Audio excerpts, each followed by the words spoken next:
बिस्मिल्लाहिर्रहमानिर्रहीम। मेरा नाम डॉक्टर अदनान ख़ान है और मैं चाइना की शंतु यूनिवर्सिटी के अंदर एज एन असिस्टेंट प्रोफेसर काम कर रहा हूँ। मैंने अपनी पीएचडी की डिग्री चाइना से ही हासिल की है, जिसको कि स्पॉन्सर किया था चाइनीज़ स्कॉलरशिप काउंसिल ने, यानी कि चाइनीज़ गवर्नमेंट स्कॉलरशिप ने। इसलिए आज की वीडियो का हमारा जो टॉपिक है वो भी है चाइनीज़ गवर्नमेंट स्कॉलरशिप।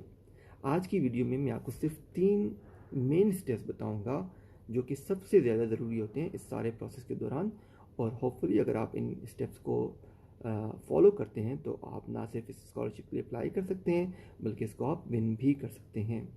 सबसे पहले मैं आपको थोड़ा सा बताता चलूँ कि ये जो चाइनीज़ गवर्नमेंट स्कॉलरशिप होती है, ये एक तरह की स्कॉलरशिप होती है जो कि चाइनीज़ गवर्नमेंट ऑफ़र करती है दुनिया के मुख्तलिफ ममालिक के स्टूडेंट्स को, जिसमें कि बीएस की स्कॉलरशिप्स होती हैं, मास्टर की स्कॉलरशिप्स होती हैं और पीएचडी की स्कॉलरशिप्स होती हैं। और जनरली इस स्कॉलरशिप के अंदर आपकी तमाम ट्यूशन फ़ीस कवर्ड होती है, चाहे वो 2 साल की डिग्री है या 4 साल की डिग्री है। इसके अलावा आपकी जो वहाँ पे रिहाइश होती है वो भी कवर्ड होती है इसके अंदर, यानी आपको रिहाइश के लिए पैसे नहीं पे करने पड़ते।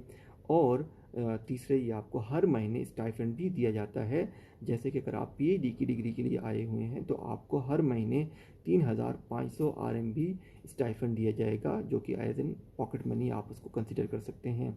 और अगर आप मास्टर के स्टूडेंट होंगे तो आपको तकरीबन 3000 आरएमबी हर महीने पॉकेट मनी के तौर पे दिए जाएंगे।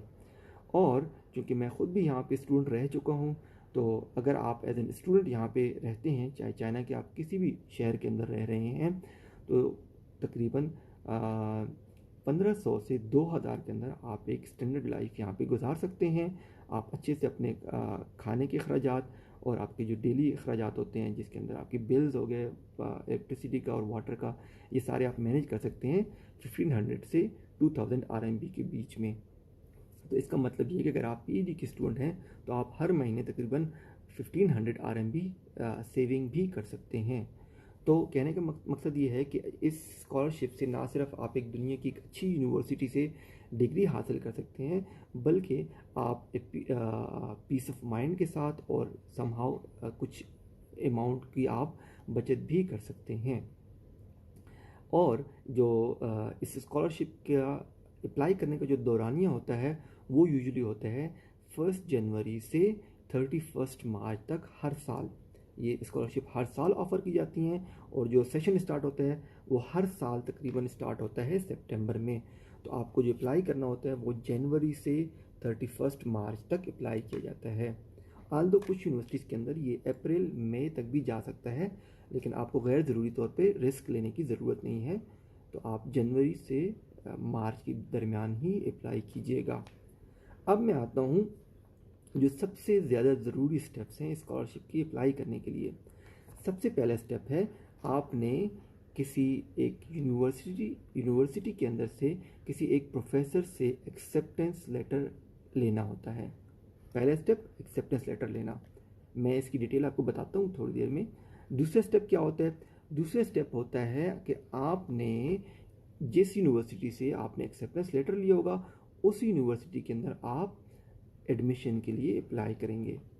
ठीक है, किस तरह से अप्लाई करना है वो भी मैं आपको आगे बताता चलता हूँ। और जो तीसरा स्टेप होता है वो होता है, जब आपका एडमिशन हो जाता है तो यूनिवर्सिटी आपसे कुछ डॉक्यूमेंट्स डिमांड करती है कि आप उन डॉक्यूमेंट्स को प्रिंट करें और हमें बाई पोस्ट पाकिस्तान से चाइना सेंड करें, या आप जिस भी मुल्क के अंदर आप बैठे हुए हैं वहाँ से आप चाइना की उस यूनिवर्सिटी के अंदर सेंड करेंगे। जब आप तीसरा स्टेप मुकम्मल कर लेंगे तो उसके बाद बस आपको थोड़ा सा इंतज़ार करना होगा, जिस बीच में ये स्क्रूटनी होती है जहाँ पे आपके डॉक्यूमेंट को एसेस किया जाता है।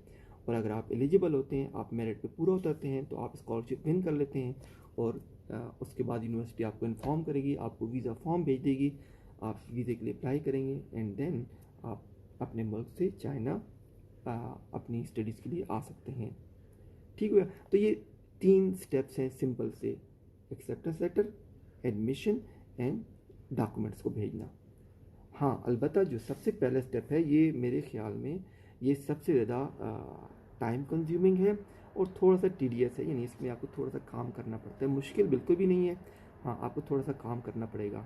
सबसे पहला स्टेप एक्सेप्टेंस लेटर लेना। अब एक्सेप्टेंस लेटर लेने के लिए मैं आपको कुछ इंपॉर्टेंट बातें बताता चलता हूँ जो कि मैंने खुद एक्सपीरियंस की थी जब मैं खुद अप्लाई कर रहा था। अगर आप इन स्टेप को फॉलो करते हैं आपको काफ़ी सारा टाइम भी बच जाएगा और आपको जल्दी ही कामयाबी हासिल होगी।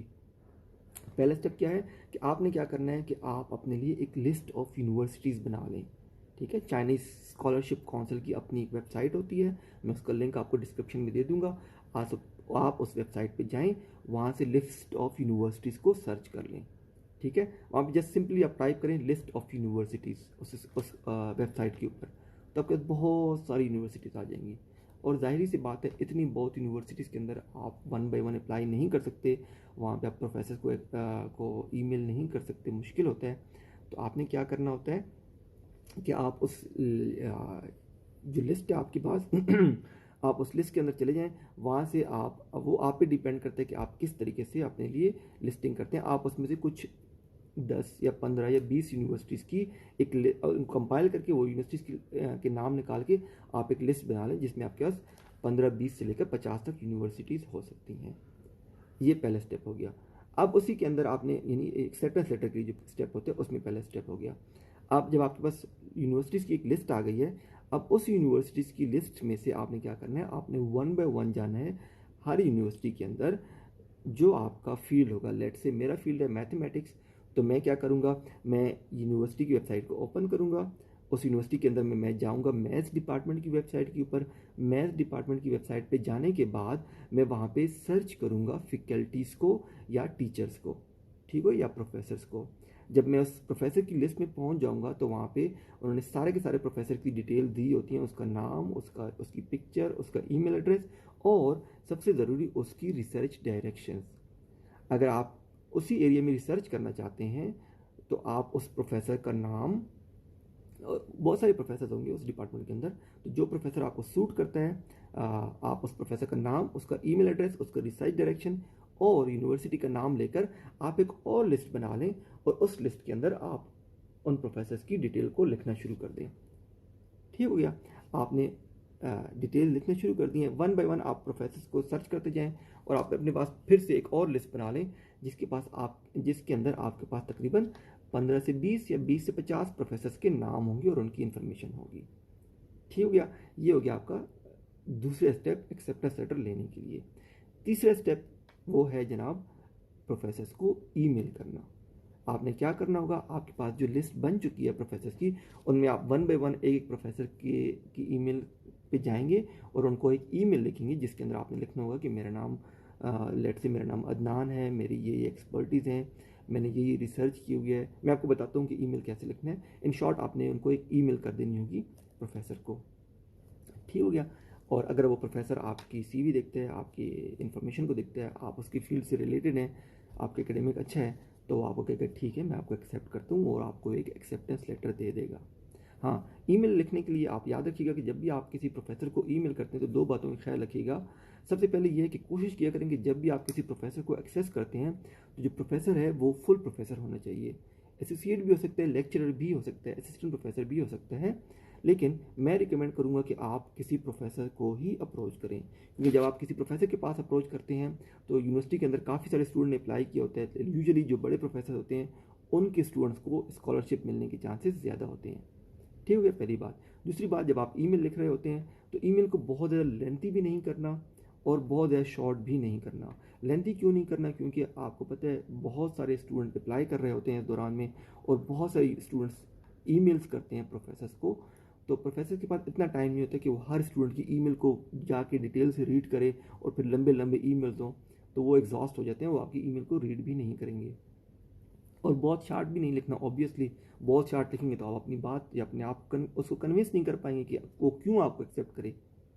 ठीक हो गया, तो आप क्या करें, आप तकरीबन 6 से 8 लाइन का एक ईमेल लिखें जिसमें तकरीबन पहली 2 या ढाई लाइनें जो होंगी उसके अंदर आप अपने बारे में बताएं, जैसे मेरा नाम अदनान है और मैंने मेरे एकेडमिक अचीवमेंट्स क्या क्या हैं। अगर आपने कोई अच्छे अचीवमेंट किए या आपने कोई पोजीशन हासिल की हुई है तो आप उसके बारे में बताएं थोड़ा सा।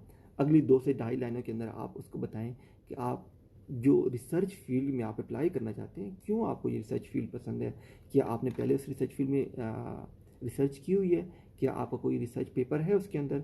अगर नहीं है रिसर्च पेपर तो कोई मसला नहीं है, आप उसको जस्ट बता सकते हैं कि आपको क्यों रिसर्च फील्ड पसंद है 2 से 2.5 लाइन के अंदर, या आपको कौन कौन सी चीज़ों के ऊपर कमांड हासिल है, कि आपको कोई सॉफ्टवेयर के बारे में पता है, जैसे कि मैटलैब हो गया, C++ हो गया, या ओरिजिन हो गया, मतलब कुछ भी आपको जो एक्सपर्टीज़ हो उनके बारे में आप बता सकते हैं उस ईमेल के अंदर। अगली जो 2 लाइन्स होंगी, ये दूसरा स्टेप हो गया। और जो लास्ट की 2 से 2.5 लाइन्स होंगी उनके अंदर आपने ये बताना है कि आप प्रोफेसर क्यों एक्सेस कर रहे हैं, क्योंकि आपने उसके कुछ पेपर्स पढ़े हैं। आप बेशक उसके 1-2 पेपर पढ़ लें, ज़्यादा बेहतर होगा। उनका हवाला भी दे सकते हैं ईमेल के अंदर। आप उनको बताएं कि आपने कुछ पेपर्स पढ़े हैं, आपने उनका रिसर्च एरिया देखा, आपको पसंद आया है और आप उसके साथ आगे रिसर्च करना चाहते हैं। तो ये आप जब ईमेल लिखेंगे उसके साथ अपनी एक अच्छी सी CV अटैच कर लें, और उसके साथ अपने थीसिस का या तो एब्स्ट्रैक्ट लगा लें जो आपके मास्टर की थीसिस होंगे, या उससे पहले अगर आपने थीसिस किए हुए हैं, या हो सकता है अगर आपके पास रिसर्च प्रपोजल है तो आप वो भी अटैच कर सकते हैं। तो होपफुली जब आप ये स्टेप्स को फॉलो करेंगे तो प्रोफेसर आपको ज़रूर रिस्पॉन्स भी करेगा।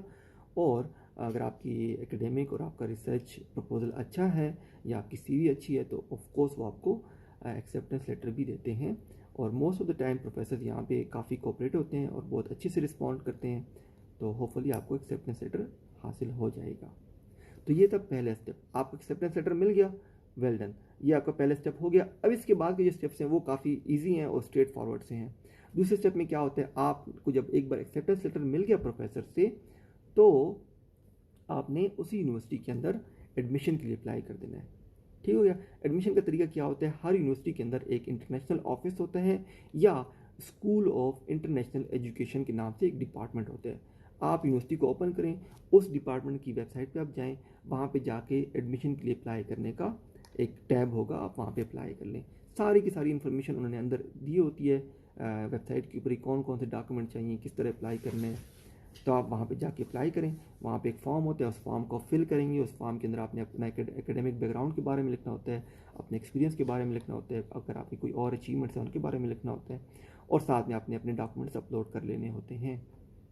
ठीक है, और आप अप्लाई कर लेते हैं। ये तरीका होता है अप्लाई करने का। लेकिन हाँ, जब आप लोग एडमिशन के लिए अप्लाई कर रहे होते हैं उसी दौरान आपको एक फॉर्म चाहिए होता है जिसको कहते हैं चाइनीज़ गवर्नमेंट स्कॉलरशिप फॉर्म।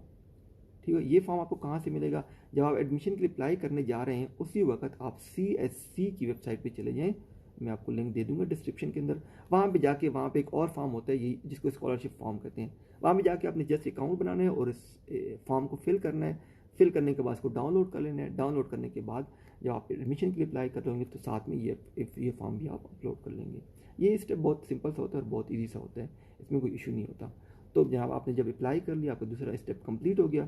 उसके बाद यूनिवर्सिटी आपको, जब आपका एडमिशन हो जाएगा तो यूनिवर्सिटी आपको इन्फॉर्म कर देगी कि कंग्रेचुलेशंस, आपका एडमिशन हो गया है। अब आप ऐसा करें कि आपके जितने भी डॉक्यूमेंट्स हैं वो आपको यूनिवर्सिटी पूरी लिस्ट ऑफ डॉक्यूमेंट्स बता देगी। अगर आप लोगों को कोई इशू हो तो मैं भी आपको बता सकता हूँ, आप मुझे कमेंट्स में बता दीजिएगा, मैं आपको सारे लिस्ट ऑफ डॉक्यूमेंट्स बता दूंगा। और वैसे भी ये सारी की सारी इन्फॉर्मेशन CSC की वेबसाइट के ऊपर अवेलेबल होती है, यूनिवर्सिटी की वेबसाइट के ऊपर भी अवेलेबल होती है। तो एनी हाउ, तीसरे स्टेप में ये होगा जब आपको यूनिवर्सिटी आपको बता देगी कि आपका एडमिशन हो गया है, तो आप ऐसा करें कि अपने सारे डॉक्यूमेंट्स को प्रिंट करके उनके 2 सेट बनाकर हमें उनको पैक करके हमें बाई पोस्ट सेंड कर लें। आप जिस मुल्क में भी हैं, जैसे अगर आप पाकिस्तान में हैं तो पाकिस्तान से चाइना आप उनको कोरियर कर देंगे। जब आपके डॉक्यूमेंट्स यूनिवर्सिटी के पास आ जाते हैं उसके बाद यूनिवर्सिटी का काम होता है, आपका काम ख़त्म हो गया, अब आप आराम से बैठ के इंतज़ार करें। तो इस सारे प्रोसेस में तकरीबन 2 से 4 महीने लग सकते हैं। 2 से 4 महीने के अंदर अगर आपकी स्कॉलरशिप आप एलिजिबल होते हैं, आप विन कर लेते हैं, तो यूनिवर्सिटी आपको इन्फॉर्म कर देगी, आपको वीज़ा फॉर्म भेज देगी, आप वीज़ा के लिए अप्लाई करेंगे और होपफुली आप अगस्त के एंड में या सितंबर में चाइना में इंटर कर जाएंगे। आप यहाँ पे आके अपनी तालीम शुरू कर सकते हैं। सही हो गया। तो ये थे मेन 3 स्टेप्स। अब इनमें कुछ और छोटी छोटी बातें जो मैं समझता हूँ कि बहुत ज़रूरी हैं आपके लिए। सबसे पहले जब आप एक्सेप्टेंस लेटर सर्च कर रहे होते हैं, यानी कि आप प्रोफेसर्स को कांटेक्ट कर रहे होते हैं, तो एक बात का ध्यान रखिएगा कि एक डिपार्टमेंट के अंदर बहुत सारे प्रोफेसर्स को ईमेल नहीं करनी। फॉर एग्जांपल आपने ओपन किया किसी एक यूनिवर्सिटी के अंदर मैथ्स डिपार्टमेंट को, उस डिपार्टमेंट में 2 3 4 प्रोफेसर ऐसे हैं जिनका रिसर्च एरिया आपको पसंद है या आपके साथ मैच करता है, तो आप क्या करते हैं, आप चारों प्रोफेसर को एक ईमेल लिख देते हैं। असल में इसका नुकसान ये होता है कि यूजुअली ये सारे कुलीग्स होते हैं, ये आपस में जब बैठते हैं तो ये बातें डिस्कस करते हैं, या समहाउ किसी न किसी तरीके से इनको पता चल जाता है कि आपने एक ही बंदे ने 4 लोग प्रोफेसर के पास अप्लाई किए, तो ये एथिकली भी गलत है और इसका बहुत बैड इंप्रेशन जाता है और इसके बहुत ज़्यादा चांसेस ये होते हैं कि चारों के चार लोग आपको एक साथ रिजेक्ट कर सकते हैं, क्योंकि आपकी क्रेडिबिलिटी ख़त्म हो जाती है कि आपने एक ही वक्त में 4 बंदों को अप्रोच किया हुआ है, किसी एक को आपने प्रेफरेंस नहीं दी। तो मैं आपको सजेस्ट करता हूँ कि आप एक डिपार्टमेंट के अंदर एक बंदे को या मैक्सिमम 2 बंदों को आप ईमेल कर दें, वो भी अगर बहुत ज़रूरी हो तो। अगर दोनों लोग बहुत ही ज़्यादा अच्छे हैं, दोनों प्रोफेसर बहुत ही स्ट्रॉन्ग हैं, तो देन आप कर सकते हैं, अदरवाइज़ एक को करना काफ़ी रहेगा। ठीक है, हाँ अलबत्ता आप डिफरेंट यूनिवर्सिटी में अप्लाई कर सकते हैं, डिफरेंट यूनिवर्सिटी में प्रोफेसर को अप्रोच कर सकते हैं। ये एक बात का ध्यान रखना आप लोगों ने। दूसरी बात का ध्यान ये रखना है कि जब आप एडमिशन के लिए अप्लाई करते हैं तो चाइना के अंदर ये है कि बहुत सारी यूनिवर्सिटीज़ ऐसी हैं जिनकी एडमिशन फ़ी होती है। चाहे आप स्कॉलरशिप विन करते हैं या आप नहीं विन करते, आपको एडमिशन फ़ी पे करनी पड़ती है। और यूजुअली ये एडमिशन फ़ीस आरएमबी के दौरान के अंदर तकरीबन 300 से लेकर 500 या 600 आरएमबी तक हो सकती है, जो कि पाकिस्तानी तकरीबन 12,000 से लेकर 20,000 तक बन सकते हैं। और ऑब्वियसली ये काफ़ी हाई फीस है एक मिडिल क्लास स्टूडेंट के लिए। तो अगर तो आप अफोर्ड कर सकते हैं तो बहुत अच्छी बात है, आप डायरेक्ट जाके अप्लाई करें, ठीक हो गया। अगर आप अफोर्ड नहीं कर सकते तो आप ऐसा करें, आप गूगल के अंदर जाएं, वहाँ पे लिखें, टाइप करें कि list of universities under Chinese government scholarship without admission फ़ी। तो वहाँ पे आपके पास लिस्ट ऑफ यूनिवर्सिटीज़ आ जाती है जिनके लिए अप्लाई करने की कोई फ़ी नहीं होती। तो आप उन यूनिवर्सिटीज़ के अंदर जाके प्रोफेसर को सर्च कर लें और आप वहाँ पे भी अप्लाई कर सकते हैं। तो ये एक और तरीका हो गया। और जो एक और जो ज़रूरी बात है वो ये है कि जब आप प्रोफेसर को ईमेल करते हैं तो ज़रूरी नहीं है कि आप जनवरी का वेट करें, क्योंकि प्रोसेस तो शुरू होता है जनवरी से मार्च के बीच में, लेकिन ये प्रोसेस होता है आपकी एप्लीकेशंस को प्रोसेस करने का। तो मैं आपको रिकमेंड करता हूँ कि आप नवंबर के मिड में आप प्रोफेसर्स को ईमेल करना शुरू कर दें। ठीक है, जितनी जल्दी आपको एक्सेप्टेंस लेटर मिलेगा उतनी जल्दी आप एलिजिबल हो जाएंगे अप्लाई करने के लिए। अगर आपके पास एक्सेप्टेंस लेटर नहीं भी होगा तो भी आप एलिजिबल हैं, लेकिन ऑब्वियसली देन आपके चांसेस कम हो जाते हैं। एक्सेप्टेंस लेटर होगा तो चांसेस ज़्यादा होंगे। ठीक हो गया। इसके अलावा जो डॉक्यूमेंट्स होते हैं कि कौन कौन से डॉक्यूमेंट्स चाहिए, नंबर 1 कौन कौन से डॉक्यूमेंट्स चाहिए, या जो आपका स्टेटमेंट ऑफ पर्पस है वो किस तरह से लिखनी है, या आपका रिसर्च प्रपोजल किस तरह से लिखना है, सीवी किस तरह से बनानी है, प्रोफेसर को ईमेल किस तरह से करनी है। अगर आपको इन चीज़ों के अंदर कोई दिक्कत आ रही है, कोई मुश्किल पेश आ रही है, तो आप लोग मुझे कमेंट्स में बता सकते हैं। मैं आप लोगों को इनके बारे में, इस सारी चीज़ों के बारे में ब्रीफली बता सकता हूँ, या अगर आप चाहें तो हम एक और वीडियो भी इस पर रिकॉर्ड कर सकते हैं जिसके अंदर मैं आपको ये बता सकता हूँ कि आप किस तरह से एक अच्छी सीवी या जो डॉक्यूमेंट्स मैंने मेंशन किए हैं वो आप लोग कैसे प्रिपेयर कर सकते हैं। तो मैं उम्मीद करता हूँ कि आज की वीडियो आपसे आपको कुछ ना कुछ फ़ायदा हासिल हुआ होगा, और मैं उम्मीद करता हूँ कि अगर आप इन सारे स्टेप्स को फॉलो करेंगे तो आप ज़रूर स्कॉलरशिप को विन कर जाएंगे। बस आज की वीडियो में इतना ही। उम्मीद करता हूँ कि आपको ये वीडियो पसंद आई होगी। अगर पसंद आई है तो हमारी वीडियो को लाइक कर दें और चैनल को सब्सक्राइब कर दें। मिलते हैं अगली वीडियो में। अल्लाह हाफिज़।